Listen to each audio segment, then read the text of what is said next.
సికింద్రాబాద్ కేంద్రంగా దక్షిణాది రాష్ట్రాల్లో పర్యటించనున్న రాష్ట్రపతి ఈ నెల 31వ తేదీ మధ్యాహ్నం వరకు సికింద్రాబాద్లోని రాష్ట్రపతి నిలయంలో బస చేయనున్న రాష్ట్రపతి 23న army college of dental science కాన్వకేషన్లో పాల్గొననున్న రాష్ట్రపతి Andhra Telangana chamber of commerce centenary ఉత్సవాలను ప్రారంభిస్తారు.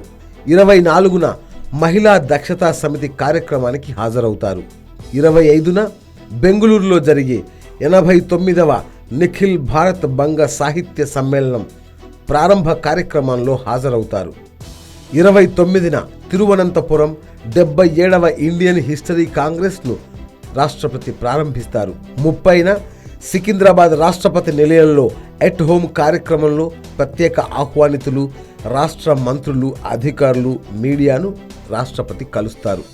31న మధ్యాహ్నం ఢిల్లీకి తిరుగు పయనమవ్వనున్న రాష్ట్రపతి